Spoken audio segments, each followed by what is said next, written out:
tu. Ukiwa kwa roho utaingia hapo. Na mtu mambo na kila siku unaongea peke yako. Ukiwa na video kuna ndio video kwa nione. Milioni na kile kitaka leo. Kwa sababu uko ndani ya roho, haiwezi kuguza, haiwezi kuaffect, haiwezi kusumbua. Ile inakusumbua ni ile kustuka. Hii mayai inaua watu kutoka alistuka. Na alipopiga ile nduru, hiyo pepo ikamwingia. Si hii mayai na pepo, ile pepo ya ule mtu aliongea. Alitumia ile maneno akisema atakapoona apige tu mtakuja niingie. Sasa wakati na wai na ndio ile inaingia. Ndio inakuwa simu.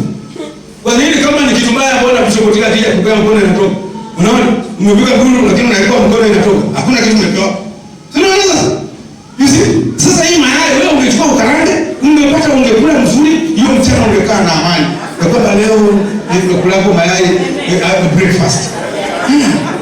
Na sisi mkate peke yake kama chai tu, labda hata ulikuwa hauna hata viazi. Na Mungu akatokubua na mtu akamwambia mimi natumianga kisichowezekana kwa ile kinawezekana.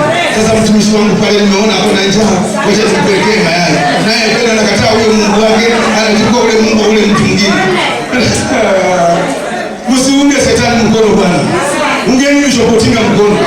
Hili ya kwamba tuweze kuleta hii nchi pamoja ni lazima tutangaze. Haleluya. Kuna wakati ambao tuko nao ni mgumu wa ndugu. Hii ndio wakati Yesu alisema ya kwamba wengi watanikataa.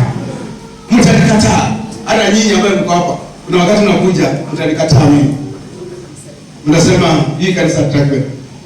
Kwa sababu anatuweka maneno mazito. Lakini hiyo maneno mazito iko kwa Bible. Kama nawaambia maneno ambayo nimecreate mwenyewe, tokeni kwa hiyo maneno. Lakini kama imeandikwa, fuateni hii. Kwa sababu Bible ndio constitution ya Mungu na alipeana duniani. Na watu ambao wanakataa kufuata katiba ya nchi wanawekwa jela. So wewe ukikataa kufuata katiba ya Mungu utakuwa jela ya maisha yako yote. Unahangaika na watoto, unahangaika na familia, unahangaika na njaa kwa sababu ulikataa katiba ya kukupatia chakula. Ulikataa katiba ya kukuponya mwili yako. You see? So soma hii katiba vizuri. Na mimi nawaomba wa Getsemani msisome tu na kusahau. Mbali muwe mkiramu haya maneno ambayo mnasoma. Put it in your mind. Everybody in the world has a computer inside him or inside her. Then when you read anything from the Bible, don't write on papers ambayo utachoma. Write inside your heart. Mahali ambapo wanasema nini haiwezi ingia, mwizi hawezi kuja kuiba. Weka hazina yako ndani ya moyo. Keep the word of God. Hata Wakolosai inasema let the word of God be in you richly. You see? Joshua 1:8 akasema kwamba neno la kitabu hiki lisiondoke kinywani mwako usiku na mchana, litafakari ndio uimarishe njia zako. So if you want the blessings, use the word. If you want to be healed, use the word.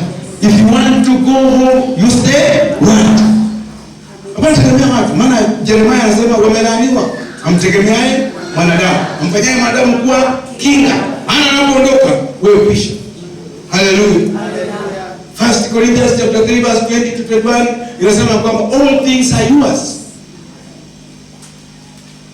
Philippians chapter 4 verse 6 inasema msijisumbue kwa neno lolote. Verse 19 inasema I will supply all your needs according to the riches of my Father. Hallelujah. It is in your Bible. Alafu nakwambia katika Isaiah 54, no weapon formed against you shall prosper. So why are you fearing? Let people come, let them talk, let them do what they can do. You stand to the Lord, He will fight for you. Hallelujah. Alafu natuma wewe mtu ili ya kwamba aokoe watu wengi kwa familia, ndio anakuja kukuroga. Ili baada ya wewe kukonyoka hapa, ile uchawi kianza kuja aanze kuambia wale wengine. Sijaribu kuroga mtu ambaye ameshika neno. Don't try. You will die. This calamity that is on my side, it is because I did this to the servant of God. And it will come. Because watu wengi sasa wamedharau Mungu. Kanisa limekataliwa, limedharauliwa. Hallelujah. Na hii mambo ambayo unaona makanisa imechomwa India, Pakistan, huko German, na ile inabadilishwa huko kwa wazungu inakuja hapa. Ndio hapa mnaona tumetengeneza nini? Conduct. Sasa hiyo ni mwanzo. Kitu kingine inafuata. Baada hiyo kuna nyingine inafuata. Alafu inasemekana kwamba itakuwa dini moja. So tutalazimishwa kuwa kwa imani ambayo hatakuwa nayo. So by the time we have now,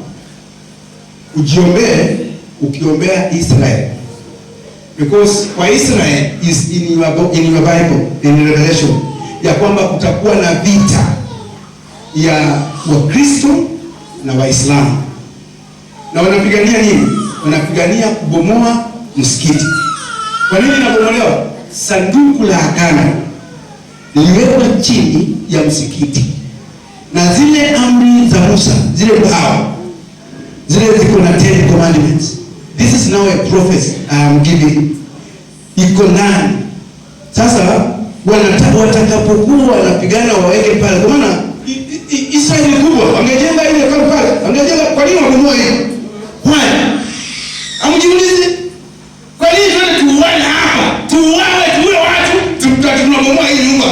Na kuna nafasi pale tunaweza jenga. There is something that we are fighting for. It is under the ground and nobody knows. Hakuna mtu dunia mzima, dunia hii anajua isipokuwa nabii. Haleluya. Na hata Kristo angekuja, hangebomoa, angeingiza sanduku litoke tu kwa power. Ana uwezo wa kusema sanduku kuja nje, inatoka.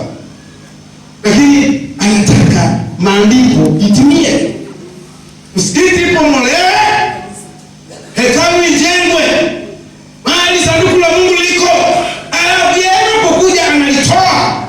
Na linatumika mahali pale pale akiutumikia. Ndugu dada mpendwa, inaunganimu Mungu kitu kukupa roho ili uelewe mambo ambayo yanaenda duniani. Tusimame wote. Sasa tumekataa, tusimame wote. Nataka kuombea ili turudi kwa roho. Tumtafute Mungu. Tutafute mahali tuliwachia. Ni wapi pale tuliwachia Mungu?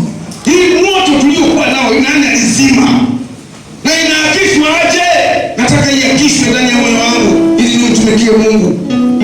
Kila mmoja ambaye yuko hapa nataka kwamba ufungue moyo wako, uweke mbele ya Mungu. Nataka kuombea. Leo ninaomba ili ujazwe hii upako, ukue katika hii roho.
ambaye Baba unaanzisha sasa hivi katika wokovu, wameokoka leo. Naomba ya kwamba wakianza hivyo wasilegee kama mababa zao na mababu zao, wasimame kwa ukweli na kwa haki, ili ya kwamba waweze kuinua huduma upya. Moto huu urudi katika nyumba yako, maana umesema moto wa mwisho utakuwa mkuu kuliko wa kwanza. Tendeni katika mahali hapa. Asante kwa kutenda. Kabarikiwe na kuinuliwa kwa Yesu aliye Bwana na Mwokozi. Nimeomba amen.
Jehova, huyu mtoto wako umemleta mahali kuna moto.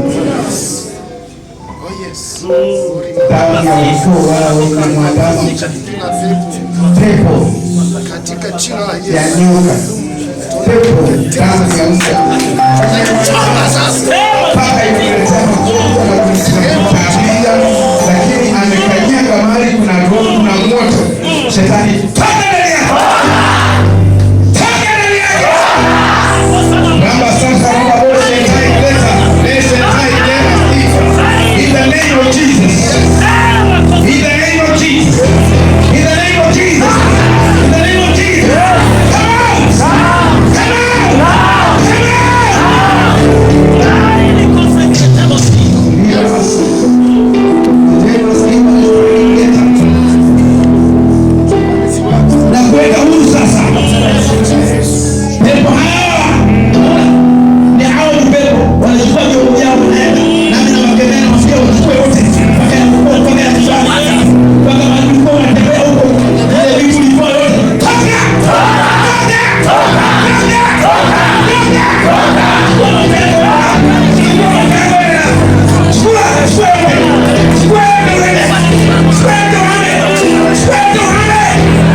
maana nimepata roho mpya.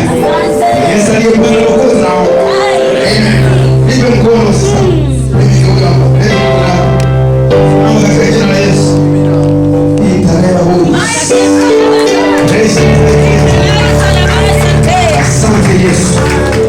Jehova nakushukuru kwa sababu siku ya leo umeguza watu, tumebariki watu. Watendee dada huyu awe mfano na awe ushuhuda. Kwa Yesu aliye Bwana Mwokozi naomba.